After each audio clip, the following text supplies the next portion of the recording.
So hello everybody, my name is Paul and a lot of people have watched a lot of my videos. I have spoken about a lot of subjects over the years, and today I wanted to talk a little bit about the works of two particular authors named Madame Blavatsky and Alice Bailey. Now for those who don't know much about it, there was a group of people at the end of the 1800s into the 1900s, for about a 50 or 60 year period there. There are people who call themselves Theosophists, and what they had done is some of them had gone to India and gotten into contact with some teachers in India and Tibet and so on, and they had decided that they would try to use these Westerners to try to help them understand some of the ancient teachings and establish a relationship with them, and part of it was telepathic, part of it was writing, and they taught them a lot of interesting information, and I want to talk a little about that because actually those two particular authors, the Theosophists, have been much maligned. There's a lot of confusion about what they were talking about, and I wanted to clear that a little bit up from what my own understanding is. In the early 1970s, I started reading some of their books, and I had also begun to practice some meditation way back then and had some very powerful experiences. And when I started reading some of the books, this particular one called the Yoga Sutras of Patanjali, The Light of the Soul, which was commentary on a very, very old book that most Hindus know about called the Yoga Sutras of Patanjali, about the exploration of the consciousness and the mind and the various faculties and how to obtain peace and explore the inner awareness. And groups of teachers from long ago, over the century, thousands of years, various important information has been passed down, and it's gotten into the hands of a lot of crazy people over the years. Information is just information. For example, nuclear power can be used for good things and bad things, same way with a knife. But information about our past history and about the faculties of the human being and so on have been very relevant, and life has been, intelligent life has been happening on this planet for a very, very long time. Much, much longer than what we are currently told, and more evidence about this is coming out all the time. So it's appropriate to look into some of these teachings from a long time ago and how they were assembled and tried to be disseminated in the late part of the 1800s and into the 1900s, because some of these great teachers who have been hiding, and they don't have any particular reason to become famous or anything. A lot of them just lived up in their practices up in the Himalayas or wherever, different parts of the world. There's no reason to attract attention to themselves. They just had something to say if anybody were to ask, because they practice a certain kinds of discipline. Now, when that information gets into the hands of other people, then it gets a little confused and people argue about it and they interpret it in various ways. But, you know, there's been a lot of misunderstanding about the Theosophists, because essentially, you know, those groups and anyone who wanted to study these teachings was infiltrated, like many groups in the world. You know, one of the most popular techniques of all is to infiltrate a group, infiltrate a religion or political, and get the inside there and find out and then use it for your own purposes. But nevertheless, there's really, really profound teachings in these books. One is called the Treatise on Cosmic Fire, and again, they're Tibetan manuscripts that go back for a very, very long time. They've been handed down, and some of them have had diagrams and basically, you know, very concise statements from ancient teachers and masters who spent their whole life meditating in caves and so on, and say, look, you know, we have something to say about the cosmos, and they had enhanced their perception and so on. So they put down in various stanzas and phrases different things about what they learned. And the history of the planet is just extraordinary, and there's a lot of different elements. And one of the words that's used a lot of times by Madame Blavatsky and Alice Bailey and so on is this phrase called the hierarchy. Now, a hierarchy, you know, in a way, again, words are very, very confusing, because you can have a hierarchy like a boss in a big institution or a corporation, and it's rigid and it's so on. But basically, you know, in the sense of a real hierarchy, we have like from the macrocosm to the microcosm, from the seed grows a whole tree, and so there's a whole series of steps. And basically, one of the teachers said that this whole universe is all about brotherhood. It's about cooperative consciousness. As consciousness grows, for example, the Buddha, he was known for compassion because he became aware that all consciousnesses are united, that he's part of everything, so that you need to have compassion for all life, because it's really compassion and sensitivity to your own beingness, essentially. So, in a sense of a hierarchy, there's really not a sense of having a boss, and this one tells you this person, and a master, or someone is going to order you around. A master, in a sense that's used in some of these ancient teachings, is just someone who's mastered certain teachers. We have a masters of arts or masters of science and so on. Just someone who's gotten expert at certain teachings and able to convey them and interpret them and pass them on and so on. And it's not about like, well, if you're up on the hierarchy, you get to tell people on the bottom what to do. It's not that type of thing at all. It's really more of, you learn more, you grow more, then it's your responsibility to teach and disseminate and make sure that everybody, who's got some less understanding than you is also able to get liberated and have that clarity themselves. So, as teachers grow in these stages, that they say that there's, even up, there's no end to growth. There's no end to you become like a so-called master or an adept on this planet or something, and then their interest is to go on and to liberate the universe, so to speak, and to bring enlightenment. And basically, if you look at the whole universe and its profound beauty and everything, that when mystics have looked into that and done meditation and contemplation and been into a really still place, they discover extraordinary things about our existence.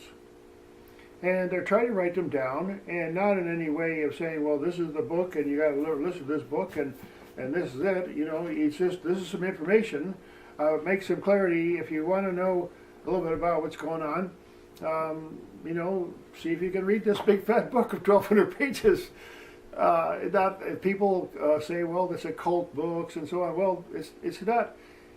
It's hidden in the sense of people don't really, a lot of people are really not just interested in it. And the people who do, if you're really, really interested in something, then okay, get serious about it.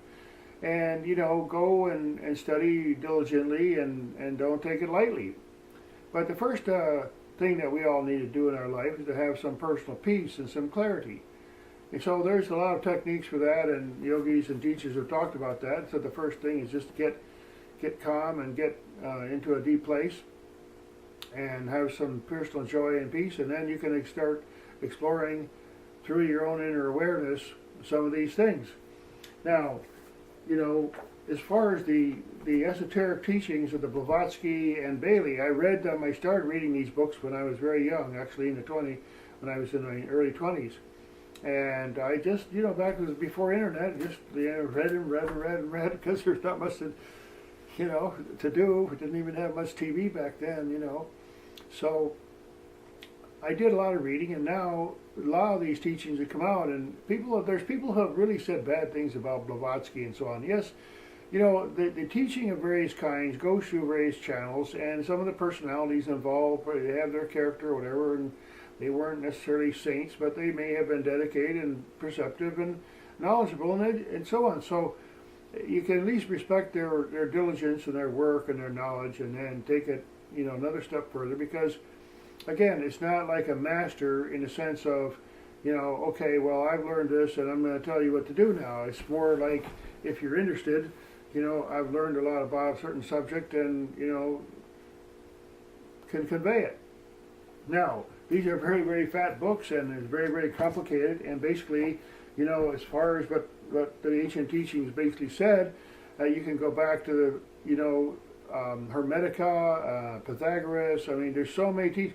Geometry, the relationship numbers, the math, spherical geometry. Basically, the whole science of being alive is to unfold our consciousness, and through that unfolding consciousness, hopefully, if we're civilized and we're wise people, then we'll use that unfoldment of consciousness and personal enlightenment to teach others and to make sure that every being, has joy and may blessings flow, as they say. And, mostly the people who write these books and are diligent, they aren't out there to try to monopolize and control the world and all that, a secret society and all that. It's not like that at all. There are people, politically, they take advantage of, politics takes advantage of religion. They'll take advantage of anything. They'll pick up any book, anything, any kind of idea, and they'll try to get their hands on it and, squeeze it into some kind of political system or something. But ultimately, the teachings are pure in themselves, and they just talk about the simple being alive and using the understanding of how energy interacts. Basically, essentially, we know this is all energy. We just live in a sea of energy, and our perceptions are subject to so many illusions. That's just a very simple statement of fact. And Buddhists and meditators and neurologists, they're all talking about, how ephemeral our senses are. Well, this is not a new thing. But in the inner sense of being, closing off our senses and letting our awareness come to a nice resting place, we experience those elements of our awareness that are basically free from ego and free from desire, and there's a certain completion and a contentment that just expands. And this whole flow, there's a phrase called involution and evolution. The energy wants to come into form. It slowly comes from the formless through all the different stages of atoms and so on, and particles and so on, and slowly begins to assemble itself through vibration and so on. It assembles itself into forms and shapes that are perceivable by the senses that are built into our body. And there's an awful lot that is not in manifestation, as we could say. It's not a physical object that we can touch. But it doesn't mean it doesn't exist. The light that we get from the sun and the energy that we get from the galaxies and so on, it's not random stray energy. It's carrying information. It's carrying vast, complex, subtle information. For example, the light from our sun, the plant interprets the light from the sun and it starts to grow. It starts to just become like big. Just because of a certain light. It's taking that information from the sun, it's taking that energy, and it's transmuting into something. And being alive as a human being is about transmutation of our own awareness again and again through the different folds and the different becoming a so-called master. There's just different phases, just like unfoldment. It's just continuous growth. We never stop growing. Our body has certain cycles, 7 years and 14 years and 21 years and 28 years, and there's many different kinds of cycles. And if we get into the rhythm of nature, that's basically what a lot of these teachings are about. Just get into the rhythm of nature and the rhythm of our breathing so that we maximize our time and awareness on this planet here. And while we're here, it's kind of like the whole idea is we're supposed to hatch and fly away like a bird in a sense. We're not supposed to be all and die in our egg. We're supposed to live and grow and then become, we're supposed to go from outside and inside, and we're supposed to transmute our awareness so that we can be aware of everything outside, but we can also be conscious of the vast spaces and awarenesses and various perceptions that we have from within, so that everything makes sense and we can function, and then we can be of service. We can be of service to others, and as we serve others and serve other beings, then we become even more blissful and joyful ourselves. So that's a bare introduction to these books. They're just incredible books. You have to really get into them. But again, they've been maligned terribly because it's not a secret teaching in some secret organization. Yes, all kinds of teachings have been corrupted and misused by political systems and individuals for whatever purposes, but the whole point of these teachings is to liberate our awareness, both an understanding of what a human being is, what our role is, what's happened in the past, so that we can have some perspective in our modern life about what's really going on, because a lot of the conflicts that are going on in the world today have their roots in a very, very, very, very long time, and even going back for thousands and thousands of years, because this planet's been rolling around for a long, long time, and a whole lot of stuff's happened on this planet. And there's many, many stories. Apparently, we know that, from many, many stories, that there's been many, many catastrophes, and some of them were absolutely extraordinary and just completely wiped out all kinds of things, and civilizations and groups and so on. So what happened is the teachings kept going hidden because they had to start all over again. And many of them were literally carved in rock, because that's why we have some of those big structures, because it was basically a way to say, okay, we're not going to let these teachings be lost. We're going to build them into rock structures. We're going to build them into angles and shapes and materials, and just keep making sure that they're going to go on for thousands of years. Now, we're very, very fortunate, because we can take that information now, and there's a lot of really great authors out there now in sacred geometry and ancient history and so on, and putting this information together. We're all getting together and learning this, and now we're rocking. Now but I suggest that people get into some of these books and just try to understand they're not from a perfect channel. There's somebody who did a lot of research back in the day, and they actually read these books and learned some of these ancient languages, and they tried to interpret it for what they said. But there's been a lot of different kinds of humanoids on this planet, a lot of different kinds of beings that made their home on this planet. We know right now, that's for sure, because there's a lot of very strange fossils we find as well. So it's just a very amazing thing to learn. Now, again, I would encourage things to go into esoteric psychology, just the mind-blowing stuff about how the psyche works, and why certain kinds of problems happen, and why some of them are built into our DNA and to our inheritance from the past, and genes and so on, and patterns that have gone on for a long, long time and so on. And then there's the light of the soul, how the mind works, and different kinds of practices and different kinds of powers and abilities that come from a sense of oneness. They use the mind in a creative way, so that we're not like sheep. We're supposed to be lions. We're supposed to be really strong and conscious beings with a full awareness of what's going on, so we can be creators, and we can learn. Again, the whole idea of a hierarchy, who is a hierarchy, not obedience, but of just like the water flows down the hill. So there's a lot of water, it just flows. Get into that system, get into that rhythm. Somewhere there's beings more conscious than us, and we're vastly more conscious than other beings. I mean, that's just the way it is. We're more conscious than an ant, and we can maybe say that there's beings that are, we're just, the earth, from the point of view of the earth. I mean, we're just a little bump, a little tiny cell in the body of this earth, so to speak. And one of the things to close here, the idea of a God. That the idea of what kind of a God, what does a God mean? I mean, if it's really infinite, what can we say about it? I mean, what can you say? I mean, it's all over. I mean, it leaves you speechless. It can't be put in a book.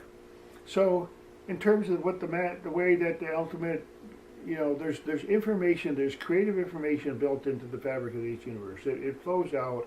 It's ready to be manifest. There's shapes all the way down to the atomic level. There's shapes all the way out to the vast galaxies. There's vibration on the tiniest level. There's vibration in the vastness. As above, so below. And we are a microcosm. A human being is like a fractal microcosm of a divine consciousness. So we can participate in creative activity in every kind of way, in music and so on, and art and just everything. And while we have this human body, it has a lot of potential, a lot of features, which I try to talk about in some of my other videos. But every single human being, if we have a human body, we have some extraordinary abilities latent in us, perceptual technology basically that's built into our system. If we harmonize all our senses and kind of gather them into one, we are one big sensing, creative being.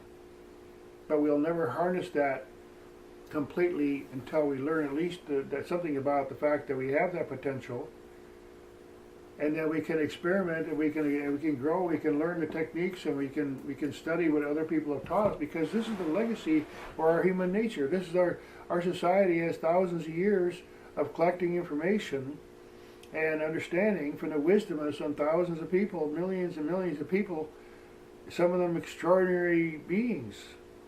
And my feeling at this time, that the reason we have so many people on the earth is this: everybody's getting a chance. Okay, come on, have a human body. If you're a bad person, you get a human body. If you're a good person, you get a human body. Come here, do something. And this is the place where we can get extraordinary understanding about this cosmos and pass it on to our friends and neighbors and distant descendants, and hopefully we'll be as wise as some of our ancestors, and just to keep these teachings of human awareness and geometry and vibration and motion, and keep all those teachings alive for many thousands of years to come. And as long as we have an understanding that at least the door is open, hey, you know what, just pick up a book and start learning, because nobody can tell you what's right. You have to have that glimpse of inner understanding from gathering the information yourself and being just like a receptive state, a quiet place where you can breathe in from the deep reservoir of knowable things, you might say. And it's really a very exciting situation that we have right now, and I really encourage you. I'm going to make more videos, and I don't want to bore people here, but to me this is just really, really fascinating time to be alive here. And even though there's a lot of crazy stuff going on, this is the time that we can all learn so many things about our own human potential, and every single human being has tremendous potential, no matter who we are. So again, thank you for watching, and I enjoy feedback. I'm going to make more and more videos.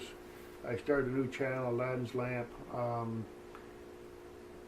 I listen to lots of other people's research and information, and I'm just one person out there trying to make a little difference in this world by helping people understand more about their human potential and encourage them to look in certain directions so that they can really feel fulfilled and excited about living this life. So again, thanks for watching, and I hope to see you in many future videos.